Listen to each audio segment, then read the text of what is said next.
Recibimos ahora mismo a Juan Grabois, dirigente social, flamante integrante del Comité de Acreedores de la Deuda Externa. ¿Cómo estás, Juan? Interna, ¿no? Interna. Sí.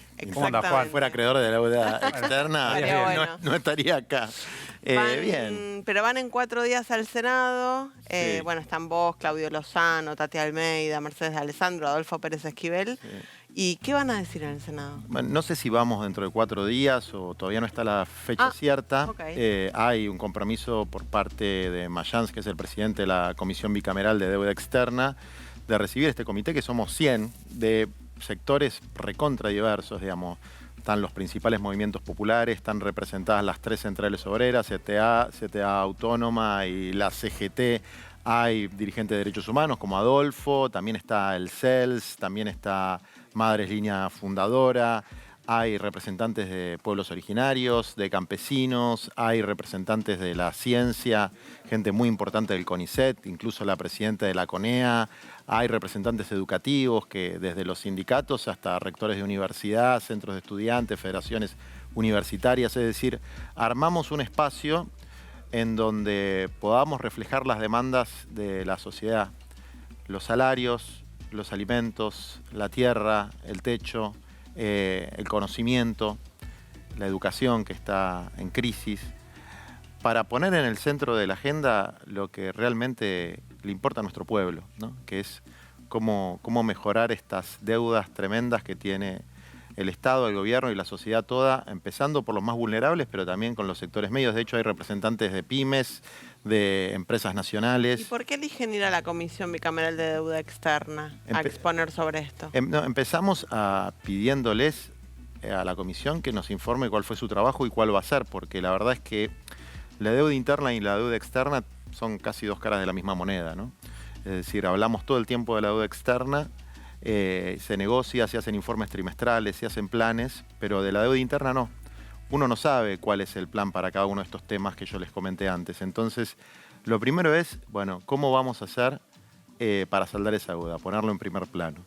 Lo segundo es plantear con fuerza la corresponsabilidad entre el gobierno de Macri, pero también del fondo, y trabajarlo eso a nivel nacional e internacional, porque también se ha hecho un trabajo desde mi punto de vista escaso en esclarecer la gravísima responsabilidad del fondo, que se ve de manera cada vez más pornográfica con los viajes de Macri y sus escándalos con ex miembros del Fondo Monetario Internacional.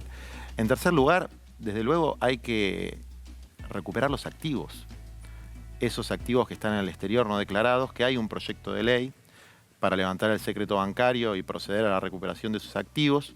Tenemos un matiz ahí, nosotros vamos a proponer que no sea un fondo para pagarle a algún fondo, sino un fondo de reparación, un fondo soberano, que se discuta democráticamente cuál va a ser su fin. Ok. Porque la deuda, con el contexto de crisis global que hay, se va a volver a abrir un capítulo de negociación. Puede ser este año, puede ser el año que viene, pero estos 10 años y pico donde hay que pagar esa fortuna que embarga el futuro de nuestra sociedad, va a volver a generar una crisis y va a volver a discutirse. Entonces, que lo que recuperemos no tenga un destino ya definido, sino que sea un fondo soberano de recuperación de activos que pertenecen a la Argentina, que son fondos no declarados, muchos que salieron de la deuda, de la fuga de capitales, por lo menos 24.000 millones de dólares, que es lo que hoy sabemos, aunque todavía no sabemos todo, porque la Comisión Bicameral, desde mi punto de vista, no hizo un trabajo completo, no ha publicado los informes, no ha citado a la gente que tiene que citar, pero además hay un montón de activos, dicen que más de 200.000 millones de dólares de activos de argentinos en el exterior, que es uno de los 4 países que más activos en el exterior tiene, y hoy hay una preocupación mundial que incluye a los Estados Unidos de las formas de evasión que hay en todo el planeta, que impiden la recaudación por parte de los estados y el desarrollo de políticas públicas. Me intriga este machete que te trajiste. No, yo siempre tengo. Para no olvidarte. Siempre tengo mis cositas para escribir. No, y para anotar lo que me van diciendo también. Bien. Me gusta tratar de hablar de las cosas que me dicen mis compañeros también, que son importantes. Claro. ¿No? Y no venir a decir lo que a mí se me canta. Está bien, si tenés algo de este tema que te hayas olvidado de decir, ahí lo podés completar. Entonces. Mira, lo último que que nos parece muy importante a nosotros es, viste que están las revisiones trimestrales. Sí. Bueno, primero, luchar para que no haya injerencismo, es decir, para que no vengan los tecnócratas del fondo a decir lo que hay que hacer con el país. Pero también para hacer revisiones trimestrales de la deuda interna, de los principales temas, cómo evolucionan, si las áreas del gobierno nacional y del resto de los niveles de gobierno están actuando correctamente en términos de alimentos, de educación, de salarios, de protección social, de vivienda, etc. Ponerlo en espejo permanentemente. Exactamente, ponerlo en espejo. Entonces, que por lo menos tenga el mismo nivel de atención y poder, digamos, frente a una situación terrible que hay, los que no estuvimos de acuerdo con lo que se votó en el Congreso vinculado al fondo, y algunos que estuvieron de acuerdo también. Bueno, en esto nos juntamos, no vamos a discutir si estuvo bien o estuvo mal la negociación de Guzmán, el acuerdo con el fondo, porque esa es una discusión que ya la dimos, cada uno planteó su posición, cada uno mostró y dijo lo que tenía que decir, y ahora tenemos que buscar un camino constructivo, por lo menos ese es mi punto de vista, por la situación terrible que atraviesa nuestro país y por la responsabilidad de dar una respuesta desde las organizaciones populares y también desde la política a la crisis. Vos algunas veces tuviste la oportunidad durante el gobierno de Alberto Fernández de ir a plantearle algunas cuestiones cara a cara al presidente. Sí. Esta cuestión en particular, ¿lo hablaste? ¿Lo vas a hablar con él? ¿Esto del comité de acreedores? Sí. No, en realidad no, o sea, después tuve repercusiones de que no hay grandes objeciones, digamos, ¿no? El comité aparte es tan amplio que hay organizaciones sociales que hoy están en conflicto con el gobierno, que participan de las movilizaciones que se hacen, y hay también La CGT. la CGT y dirigentes vinculados a Alberto, digamos, Claro. ¿no? Como Nahuel, que es el coordinador de Agenda Nahuel Sosa. Argentina, o Sabina Frederick, que es de Cascos Blancos, o sea, tiene estos objetivos, que son objetivos compartidos.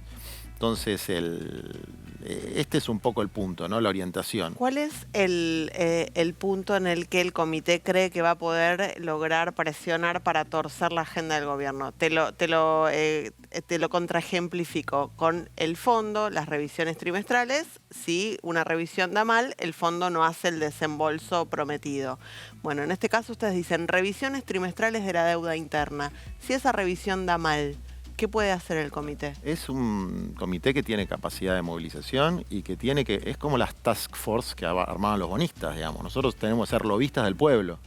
Y así como ellos tienen sus mecanismos de presión financiera, el lawfare, los grandes medios de comunicación hegemónicos que trabajan para garantizar esos intereses privilegiados, nosotros tenemos que trabajar para generar la presión suficiente, porque el gobierno, digamos, como esto un poco lo que decía Cristina, digamos, no es neutral, tiene que gobernar para todos, pero no es neutral. Pero lo cierto es que es una caja de resonancia de las presiones de los distintos sectores sociales. Entonces, si no hay una contrapresión por parte del pueblo, no va a ser fácil esto. Hasta ahora, ¿qué resultados viene dando ese lobby a, bueno, más de 2 años? Bueno, de gobierno de Alberto obtener la Fernández, audiencia con la comisión bicameral para nosotros es un avance. Y te digo por qué. Porque No, yo te digo en cuanto a la orientación de las políticas de Alberto Fernández. es que, a ver, este espacio se acaba de conformar, así que mucho... después de los movimientos populares tuvimos avances en algunas cosas, digamos, ¿no? Pero más allá de eso, son gotas en el océano, porque hay una situación macro muy jorobada. Gotas en el océano que son válidas, ¿no? Nosotros hemos construido de los movimientos refugios para los descartados y espacios de felicidad y sociabilidad que no existen si no estamos nosotros, y frenos al avance de la narcocriminalidad, que de los que yo estoy muy orgulloso y de los que no se habla en los medios de comunicación, porque siempre es si sos más piquetero o menos piquetero, si sos el gerente de la pobreza. Bueno.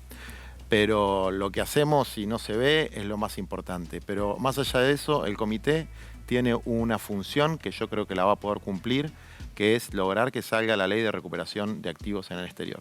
Digamos, ese es como uno de los elementos que nosotros vemos como fundamental, que los que fugaron recuperar el beneficio ilegítimo que obtuvieron de los negociados financieros que se hicieron en ese marco. Estas 2 semanas se discutió mucho sobre la protesta social, sobre el derecho a cortar calles, a peticionar frente a las autoridades. Vamos a repasar un tape histórico sobre la protesta social en la Argentina en los últimos 20 años.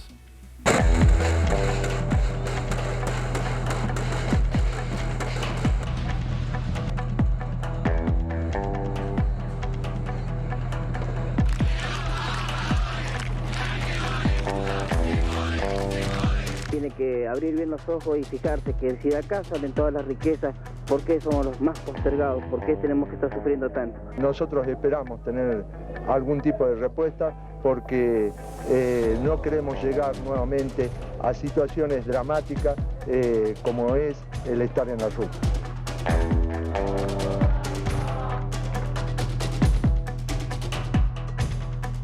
La comida que se ha cargado en los micros no va para la alacena, es la comida que va a entrar en las ollas de las casas de los compañeros que viven en el Gran Buenos Aires, y por eso decimos que esta lucha va a continuar.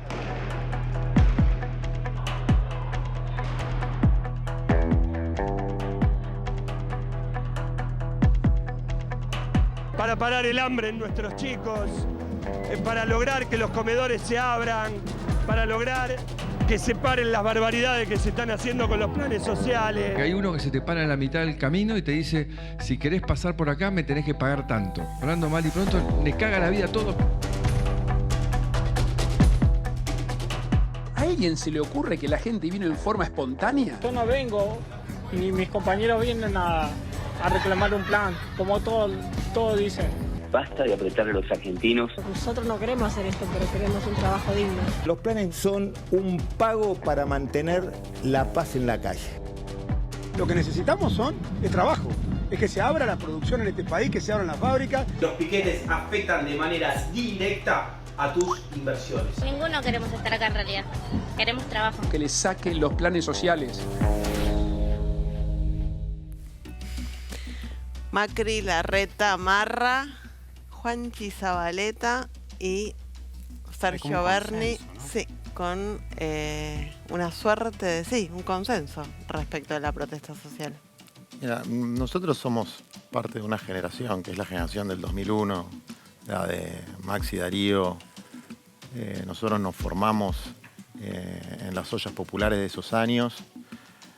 Para nosotros la protesta social y la calle es el espacio más democrático que tiene el pueblo pobre para conseguir sus reivindicaciones. Está claro que eso genera malestar en el sector de la sociedad y hay oportunistas que utilizan ese malestar para acumular políticamente, ¿no? Tocan a veces las fibras más jorobadas que tenemos los seres humanos, ¿no? Porque hay fibras que tenemos, que la porofobia, digamos, la discriminación de los pobres, el egoísmo, y bueno, y son fibras que son sensibles y algunos las tocan con mala leche, digamos, ¿no? Después hay un problema de cómo se resuelve la situación. Para mí lo más grave no es la conflictividad social en sí misma. La conflictividad social es buena, hace mover la historia, ¿no? El problema es la degradación social. El problema es lo que no se ve en la calle, lo que pasa en las barriadas y en los barrios de clase media baja también. Las enfermedades emocionales, las adicciones, la violencia cotidiana que se genera por la falta de perspectiva y de oportunidades, sobre todo de los pibes más jóvenes, digamos, ¿no? Y en ese sentido, cada minuto de protesta puede ser una esperanza para que eso no suceda más. Y cada declaración, yo sé que, por ejemplo, Zabaleta no piensa lo que dijo. Lo dijo en un momento de tensión, ¿no? Para hablarte de alguno de los que yo conozco ahí. ¿Lo hablaste con él? Sí, lo hablé, sí. ¿Qué quiere decir un momento de tensión? No, estaba muy mal por la situación de la Campe y dijo algo incorrecto y después al otro día rebatió lo que dijo Larreta. Digo, nobleza obliga... Sacarle los planes, sí, dijo que no había que sacarle los planes. Nobleza obliga a decirlo, digamos, porque como lo critiqué en ese momento, también cuando se planteó otra cosa, también lo tengo que decir. Pero se lo dijo a Radio Mitre, lo primero. Lo introduzco de esta forma porque me pregunto, ¿a quién le hablan esos funcionarios del gobierno? Mirá, no quiero ir a un análisis tan fino porque lo que vos planteás de fondo creo que es lo más importante. Hay un corrimiento hacia una posición reaccionaria del sistema político y hay pocas voces planteando que la protesta social es un síntoma de una enfermedad mucho más grave y que si vos atacás el síntoma y no la enfermedad, no resolvés ningún problema. Máximo Kirchner fue una de las Máximo sí, Máximo fue una de las voces y además particularmente yo se lo agradezco porque fue en el contexto que una de las personas que habló recién dijo con orgullo que me había metido preso, cosa que aparte es absolutamente mentira. Sergio Berni. Pero no voy a hablar tampoco, ya me cansé de hablar de Sergio Berni. Es mentira porque fue en la ciudad de Buenos Aires. No, es mentira porque yo fui preso 4 veces. Una vez fue el 20 de diciembre, digamos, a disposición del Poder Ejecutivo Nacional. Otra vez fue en el desalojo de la Asamblea de Almagro, donde Berni no tenía ningún cargo vinculado a seguridad.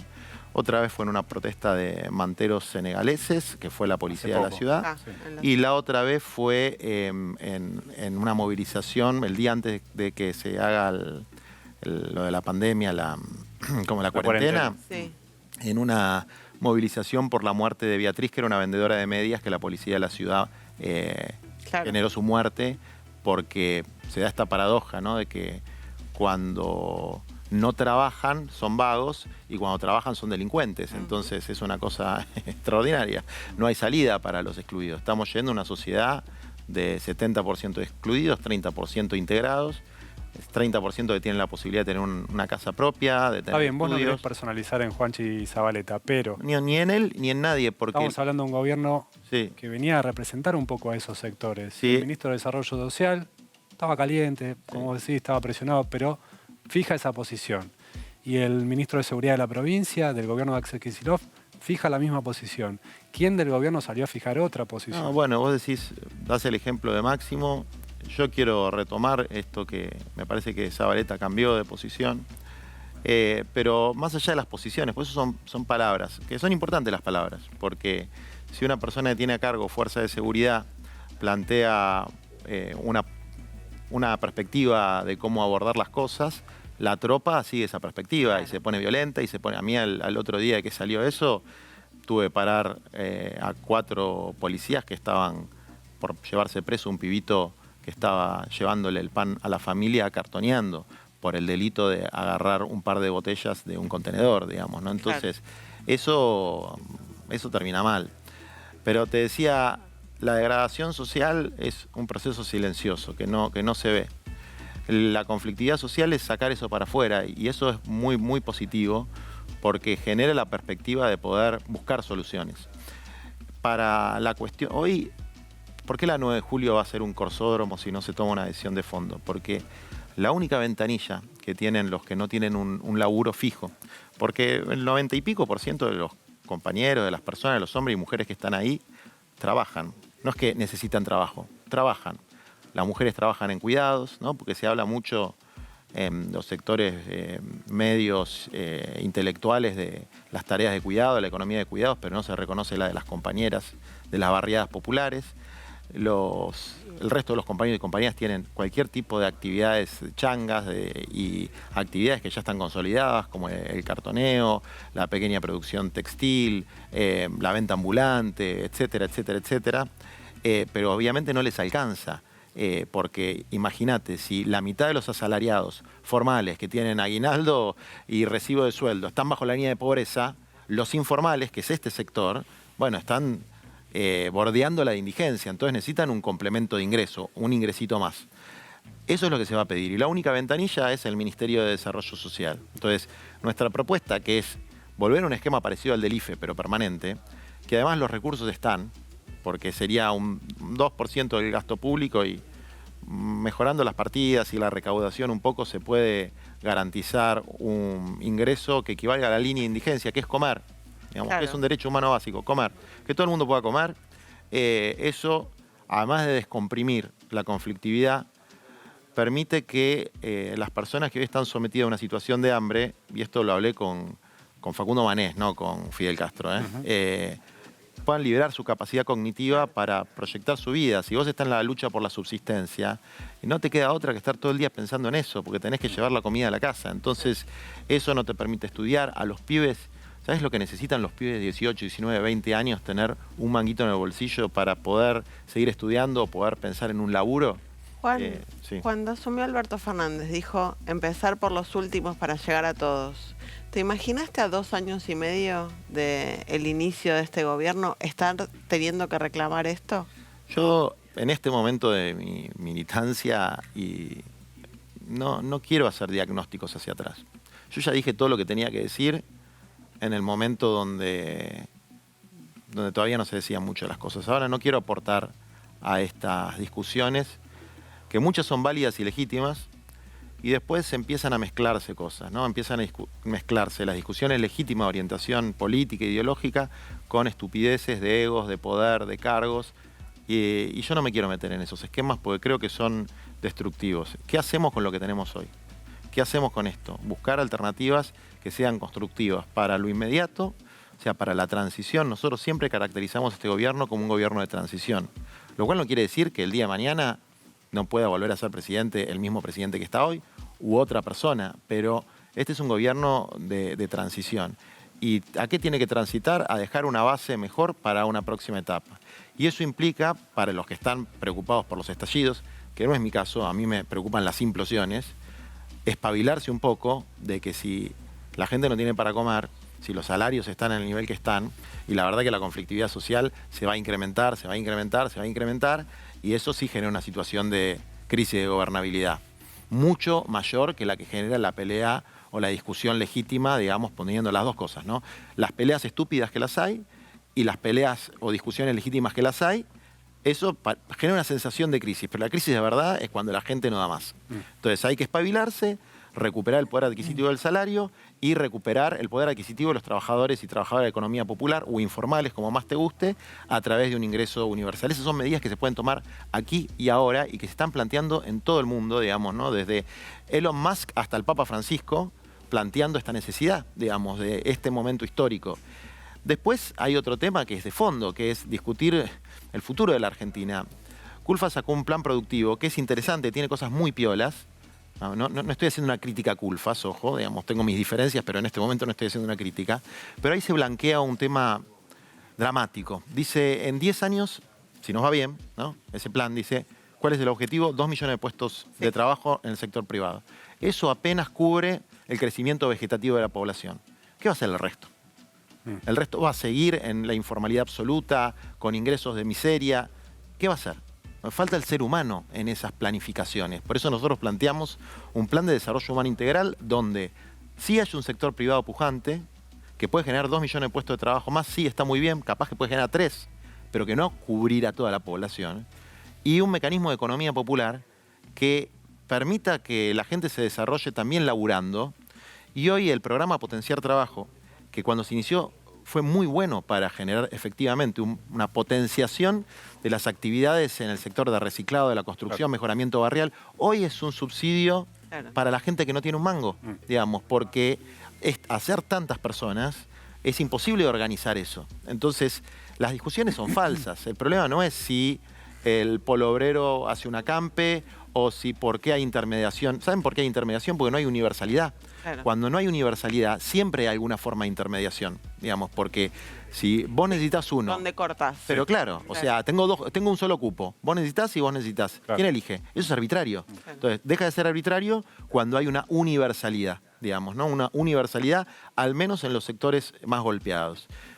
Todas estas cosas son, para mí, del más elemental sentido común. Creo que se discuten poco, creo que a veces las discusiones pavotas impiden que se discutan estas cuestiones de fondo y me parece que las discusiones legítimas, más profundas, ya se dieron y ya cada uno sentó su posición y cada uno se tenía que hacer responsable de las decisiones que tomó. Pero que ahora hay que, por lo menos durante el próximo año, trabajar firmemente para mitigar al menos las situaciones catastróficas que estamos viendo. Muchas gracias, Juan, por haber venido. Muchas gracias a ustedes. Gracias.